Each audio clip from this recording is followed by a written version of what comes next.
하나님의 말씀은 신약성경 누가복음이 됩니다. 신약성경 누가복음 18장입니다. 126페이지.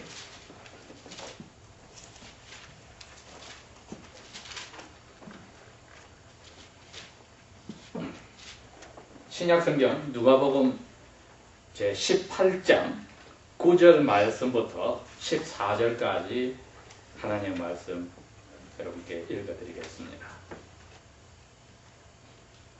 또 자기를 의롭다고 믿고 다른 사람을 멸시하는 자들에게 이 비유로 말씀하시되, 두 사람이 기도하러 성전에 올라가니 하나는 바리새인이요 하나는 세리라. 바리새인은 서서 따로 기도하여 가로되, 하나님이여, 나는 다른 사람들 곧 도적질하는 자, 토색, 불의하고 간음하는 자들과 같지 아니하고 이 세리와도 같지 아니하냐면 감사하나이다. 나는 일주일에 2번씩 금식하고 또 번 것의 10분의 1을 드리나이다 하고, 세리는 멀리 서서 감히 눈을 들어 하늘을 우러러 보지도 못하고 다만 가슴을 치며 가로되, 하나님이여 불쌍히 여기옵소서, 나는 죄인으로소이다 하였느니라. 내가 너희에게 이르노니 이 사람이 저 사람보다 의롭다 하심을 받고 집에 내려갔느니라. 무릇 자기를 높이는 자는 낮아지고 자기를 낮추는 자는 높아지리라 하시니라. 아멘.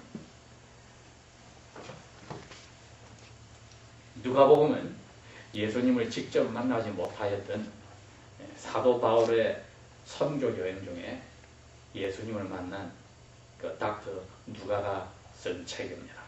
그리고 이분이 자기처럼 하나님을 몰랐던 이방인으로 살다가 비유대인 중에 하나님을 만난 데오빌라라고 하는 그 당시에 로마의 총독에게 예수 그리스도에 관해서 차분히 태어나시기 전부터 그것을 기록으로 남겨서 그분에게 말씀을 전해주려고 쓴 책이 바로 이 누가복음입니다. 그 다음에 교회가 어떻게 만들어져 나간 것을 설명해 주려고 쓴 것이 사도행전으로, 이 닥터 누가는 누가복음과 사도행전을 써서 자기의 존경하고 사랑하는 이방인 그리스도인 데오빌로 총독에게 이 두 가지 책을 전해 주었습니다. 그 말은 저희처럼 비유대인으로 하나님의 말씀을 받아서 하나님의 자녀가 된 사람들에게 이 누가복음이 아주 각별하게 찾아와서 저희들에게도 이 말씀을 읽을 때에 이게 우리에게 막바로 다가올 수 있는 그러한 같은 이방인이 이방인을 위해서 도와주려고 쓰신 말씀이구나 하는 것을 깨닫게 될 것입니다. 오늘 여기 18장에도 9절에서 14절의 말씀에 하나님께서 사람으로 오셔서 예수님이란 이름을 가지고 자기 제자들에게 하나님의 나라에 관해서 이야기를 해주십니다. 그런데 어려운 문제가 있습니다. 하나님의 나라는 보이지 않습니다.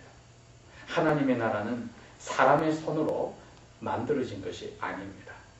하나님의 나라는 하나님이 만드신 것이기에 사람의 말로서 표현을 할 수가 없습니다. 그래서 예수님이 사람의 말로서 나타낼 수 없는 것을 어떻게 전해줄까 하고 연구하신 것이 비유라는 것입니다.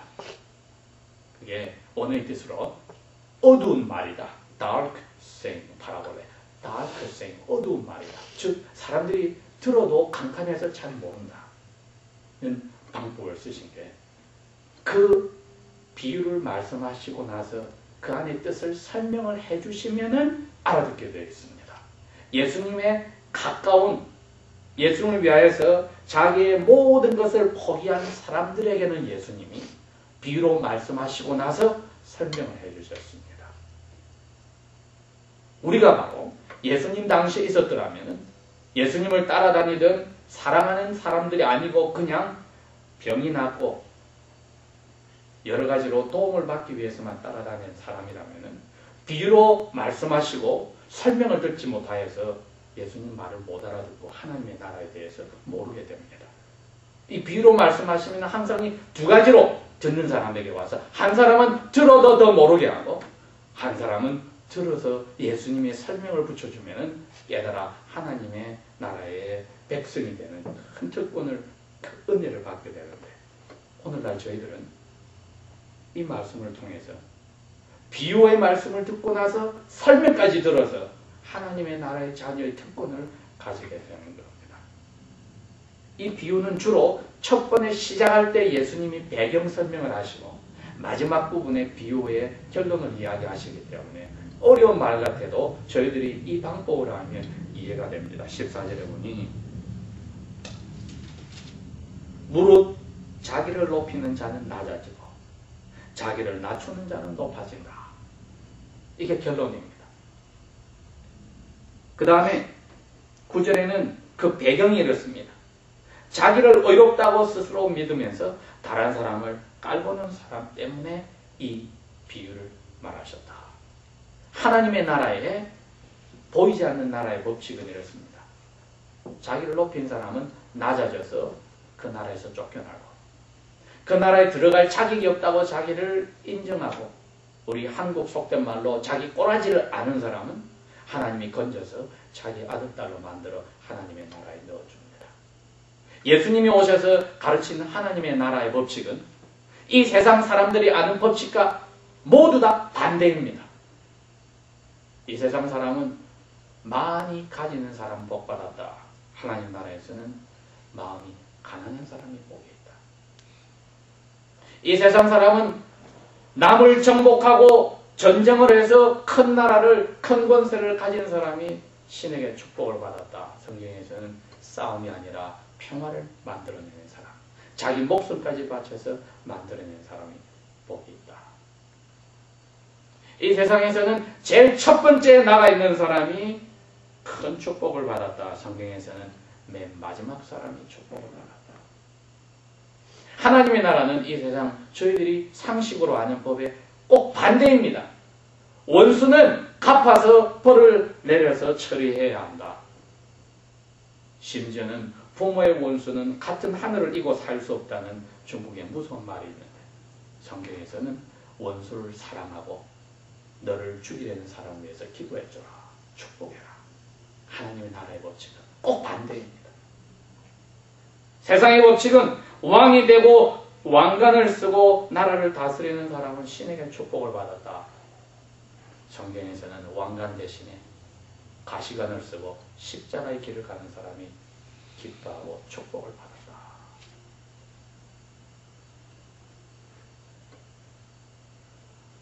예수님 당시에 이스라엘에서 가장 축복받았다고 생각하는 사람들이 바리새라는 사람이었습니다. 오늘날로 치면은 미국이나 한국의 상원의원들 정도 됩니다. 조상 대대로 특권을 누린 사람이고 그 사람들의 종교기관에서 훈련을 받고 최고의 학위와 모든 교양을 쌓고 나서 300개 이상의 유대인들의 법을 하나도 어기지 않고 지킨 사람들에게 특권층에게 부여되는 종교집단, 종교재판소의 한 일원이 되는 것이 바리새인입니다. 이 사람들의 결정은 이스라엘 모든 사람들을 하나하나 판단하고 죽이고 살릴 수 있는 특권을 가진 그야말로 최고의 특권층의 사람이었습니다. 이 사람이 어떤 식으로 일주일을 살아가는지 한번 보겠습니다. 11절입니다. 나는 다른 사람처럼 다른 사람의 돈을 끌어내서 부자 되지도 않고 의롭지 않은 일을 한 적이 없고 간음한 적도 없고 다른 사람을 갈가내서 우리의 대적인 로마 나라를 도와준 적도 없습니다. 나는 일주일에 꼭 2번씩 밥을 먹지 않고 하나님께 기도하고 내가 가지고 있는 모든 것의 10분의 1을 하나님께 바칩니다. 법 없이 살 사람입니다. 이런 분은 결국에는 하나님도 필요 없는 사람입니다. 왜? 자기 자신이 완전하기 때문에. 그런데 이분이 왜 이처럼 자기가 하나님 앞에 기도하러 왔느냐? 자랑하러 온 겁니다. 자랑은 자기 혼자 가지고 되는 게 아닙니다. 자랑은 자기를 비교할 사람이 필요합니다. 누가 나하고 비교할 때 나보다 못하니 나는 잘나서 하나님 감사합니다. 이게 그 사람 기도의 내용이었습니다. 자기가 이렇게 저렇게 해서 다른 사람하고 비교하니 너무나 차이가 나서 훌륭한 사람이라 하나님 감사합니다. 여러분, 기도가 하나님 앞에 하나님이 어떻게 하신 것에 대해서, 그리고 내가 이처럼 하나님의 하신 것에 비해서 이 모습을 가져옵니다. 이렇게 돼야 기도인데, 이 사람은 하나님도 필요 없고 다른 사람은 나를 멋진 사람으로 하는 조연자로서 쓸모없는 사람으로 두고 내가 어떻게 살았기 때문에 자랑스러워 감사한다고 하는 기도 아닌 기도를 하였습니다. 심지어 같이 예배당에 기도하러 온 사람을 갖다 대고 나는 저 사람 같지 않아서 감사합니다고 하였습니다.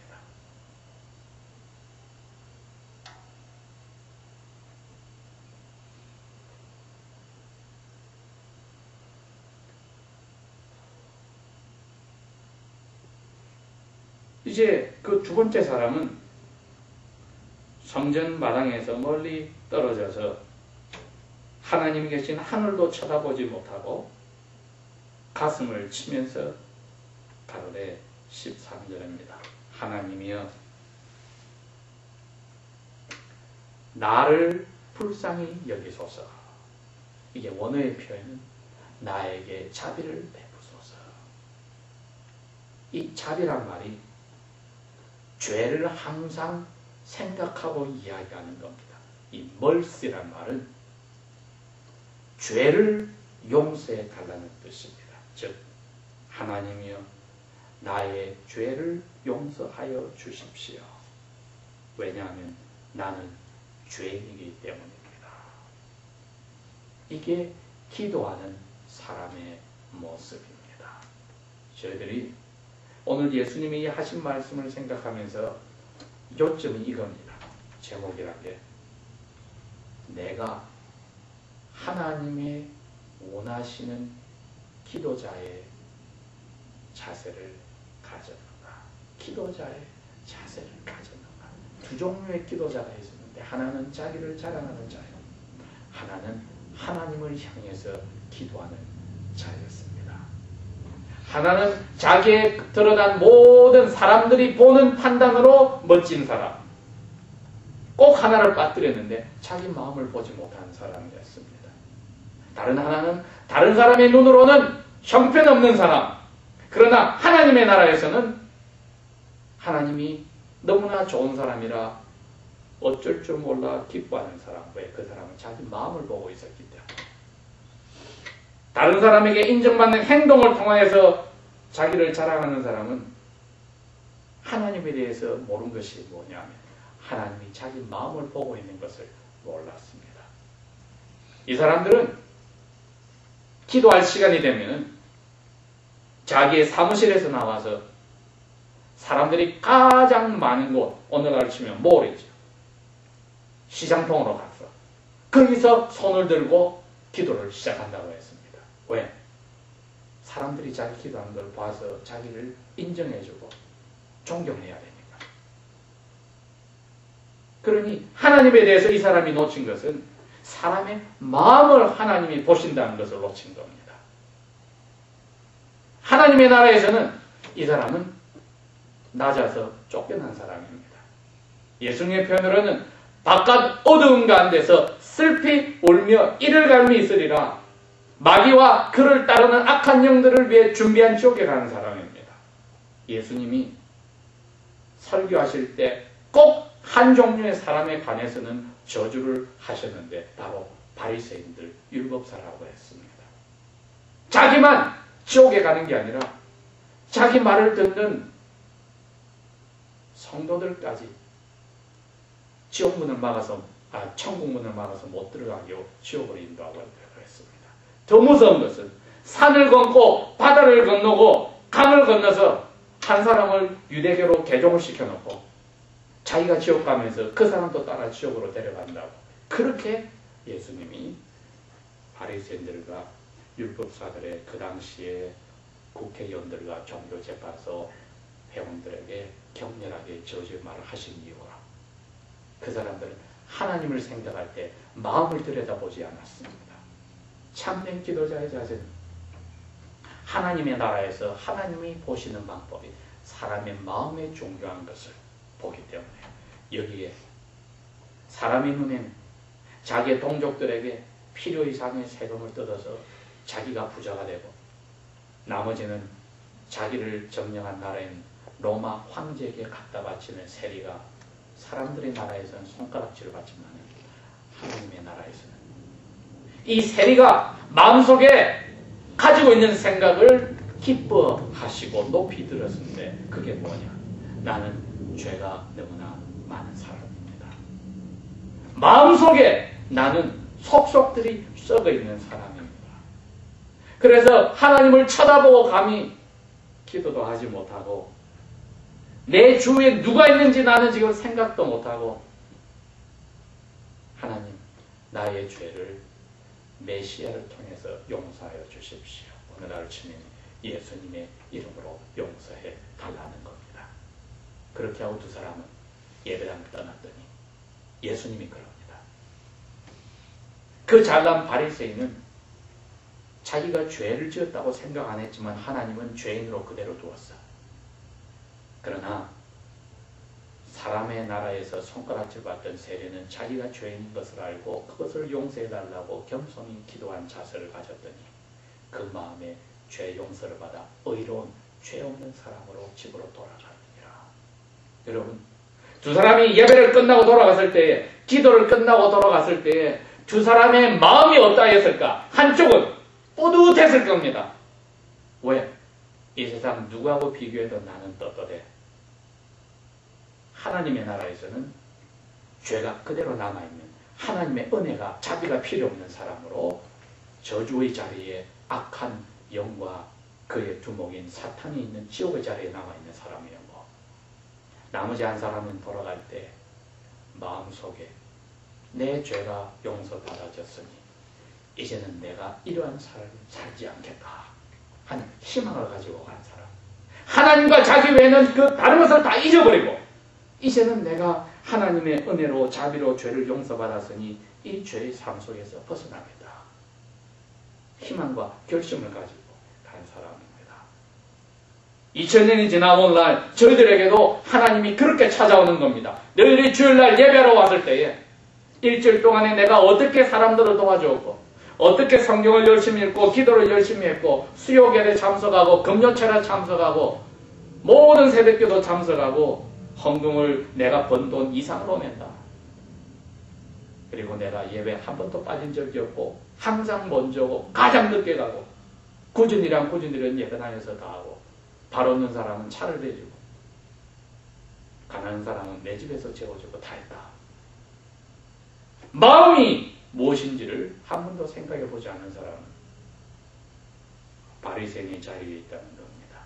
예수님이 이 설교를 하셨을 때 이 모든 이스라엘 사람들은 세리나 바리새인이나 똑같이 오늘날로 치면 세례를 받은 할례를 받은 하나님의 언약의 백성으로 하나는 스스로 높였기에 천국에서 떨어져 나간 자리에 하나님이 명령하셨고 한쪽은 똑같은 할례를 받고 오늘처럼 세례를 받은 언약의 백성이나 죄 가운데 사는 것을 자기 마음을 하나님 앞에서 깨뚫어서 고백하였을 때 메시아의 오늘날로 예수님의 피로서 용서받아 하나님의 의로운 아들딸이 된 사람의 자리에 갔습니다. 우리가 예배를 끝나고 떠날 때 내가 이처럼 사는 것을 뿌듯하게 생각하고 돌아갈 건데 아니면은 이제는 내가 지난날의 과거와 같은 삶을 살지 않고 지난주보다도 어제보다도 오늘은 하나님이 주신 자비로 마음에 다시 용서와 평화와 기쁨을 회복해서 예수님이 가신 그 길을 나도 즐겁게 가겠다 하는 희망과 결심을 가졌는지, 내 삶의 목적이 이제는 예수님처럼 천국에 거기에 가는 것에 목적을 두고 살았는지, 그 희망이 빠졌고 그 기쁨이 빠졌다면 저희는 바리새인과 다른 것이 무엇입니까? 그래서 오늘 주님이 주신 이 말씀은 결국은 하나님의 나라에서 너희들은 죄를 용서받은 사람이다. 다른 사람이 아니라 너 자신의 마음속에 죄를 용서받은 사람이니 아버지의 귀하신 선물로 내가 흘린 피로 너희들은 아버지의 아들, 딸이 되었다. 아들, 딸답게 희망을 가지고 즐거움으로 이제는 당당하게 하나님 앞에 겸손히 살아라. 그런 마음을 오늘도 저희들이 선물로 받고 이 자리를 떠난다면 주님이 말씀하신 대로 내가 너희에게 이르노니 가슴을 치며 하나님이여 나의 죄를 불쌍히 여기옵소서 용서하옵소서 나는 죄인으로소이다 하는 사람이 어렵다 하심을 받고 집에 내려갔느니라는 그 자리에 저희들이 들어가는 겁니다.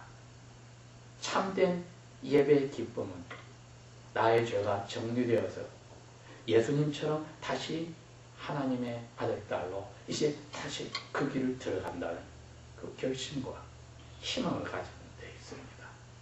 그렇지 않고는 하나님이 용서하신 우리의 가슴을 괴롭히고 사는 불쌍한 자리에 들어가니 과거를 돌이켜봤을 때 떳떳한 사람 아무도 없습니다. 예배가 그것을 회복시켜서 잊어버리게 합니다. 죄인 중에 괴수였다고 고백한 사도 바울도 그 이야기를 한 겁니다. 나는 과거에 나 부족하였던 교회 사람들을 잡아서 죽이기까지 하였던 그것은 나 잊어버린다. 앞에 하나님이 주신 그 목적만 향해서 내가 달려간다. 그게 기도하는 사람의 삶의 자세입니다. 우리가 어리나 늙으나 하나님의 나라에서 아버지 앞에 내 마음을 보고 아버지 자비를 받은 그 자세로 날마다 들어가면은 이 세상에 살 맛이 있습니다. 다 같이 기도합시다. 아버지 하나님, 일주일마다 한 번씩 이 귀한 은혜를 주셔서 말씀을 저희들이 깊이 생각하고 우리 영혼을 위하여서 주신 말씀인 줄 알고 오늘도 받았습니다. 저희들이 모든 죄가 용서받았을 뿐 아니라 하나님의 아들, 딸로 공주와 왕자처럼 또 오늘도 살게 하시고 내일도 살게 하시고 예수님을 닮아가도록 길을 열어주셨으니 우리의 심령 속에 성령이여 아버지의 크신 사랑으로 크신 위로로 크신 힘으로 능력으로 찾아와 주소서. 변화된 삶 즐겁게 당당하게 저희들이 나가게 도와주소서. 예수님의 이름으로 감사 기도합니다. 아멘. 까지 뜨거운 마음이 쓸모가 없어졌지만은 눈이 열렸을 때야, 즉 희망이 죽었다가 다시 살아났을 때, 죽은 예수님에서 살아난 예수님을 보았을 때 뜨거운 마음이 이제는 가치가 있습니다. 왜? 머리가 열렸습니다.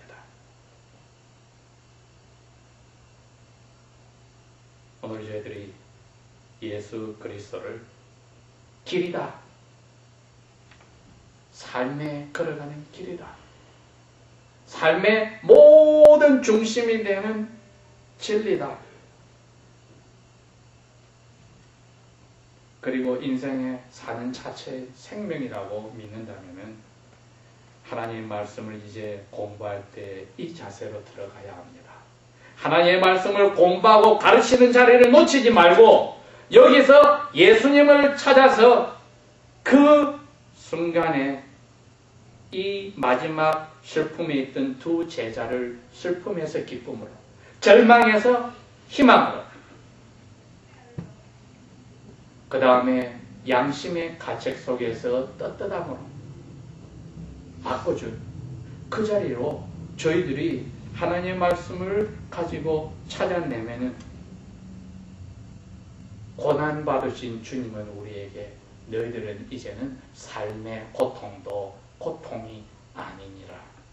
영광으로 들어가서 대접받기 위한 훈련의 과정이니라 하는 위로를 받는 겁니다. 그게 이 시간에 제3세계에서 북한에서 중공에서 고통당하는 하나님의 자녀들이 받는 위로입니다. 자유세계에 사는 저희들이 당하는 삶의 고통도 그건 고통이 아니라 주님이 영광으로 들어가기 위한 하나님이 정해주신 예수님의 삶을 따라가는 그 모습에 지나지 않기 때문에 그 환난을 견뎌서 뚫고 나올 때에 하늘에 너희 상이 큼이라고 했습니다. 기뻐하고 즐거워하라. 하늘에 너희 상이 크다고 했습니다. 이제 평화가 회복이 되었습니다. 이제 기쁨이 회복이 됐습니다. 이제는 다시 삶의 목적이 뚜렷해지고 희망이 돌아왔습니다. 이제 마음속에 양심의 거리낌이 없이 떳떳함을 회복했습니다. 오늘 주님이 묻습니다. 너가 성경에서 나를, 이 진리를 간절히 바라고 찾았느냐?